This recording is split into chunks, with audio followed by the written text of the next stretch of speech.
When I first saw this box in the grocery store, it stopped me in my tracks. Cheetos and mac and cheese, two of my all-time favorite things in one. I knew we had to try it. So we bought a big case from Costco and went to work.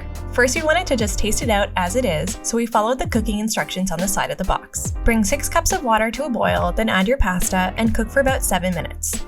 Once the pasta is cooked, drain it and return it to the pot, then add 2 tablespoons of butter, 4 tablespoons of milk, and the cheese packet. And oh my gosh, the color of the cheese was a little alarming. I don't think I've ever seen mac and cheese this orange. But once we got over that, it was time to taste it. And I have to tell you, I was really surprised at how much this actually tasted like Cheetos. It was a bit of a weird experience though, because of course I associate Cheetos with that classic crunch, and this was mac and cheese, so it wasn't crunchy at all. We decided that just for fun, we'd try to take it up a notch. So here's what we did.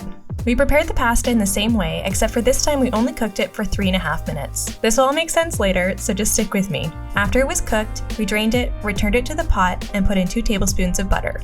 Honestly, if I were to do it again, I would probably add a bit more butter. Okay, so once the butter had melted, it was time to add the milk. But this time we added a little over twice the amount that the box instructions calls for. We also added not 1, but 2 packets of the cheese sauce just to make this extra cheesy. And yes, that means we have a box of mac and cheese with no cheese sauce, but it's for a good cause. And I don't think I'll ever get over how orange this gets.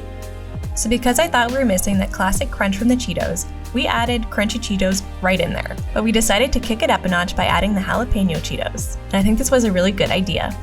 Alright, so here's where we really changed things up. After it was all combined, we transferred it to our tiniest little baking dish. Seriously, this thing is tiny, but somehow all the mac and cheese fit in it.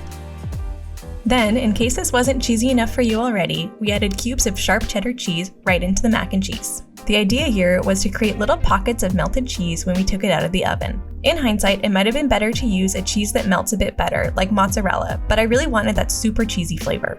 After all the cheese was added, we covered it up with aluminum foil and then baked in a preheated 350-degree oven for around 25 minutes. And this is why we only cooked the pasta for half the time, because we didn't want a soggy mess in the oven. And once it was done, we topped it with more crunchy jalapeno Cheetos, chopped into small pieces kind of like breadcrumbs on a regular mac and cheese.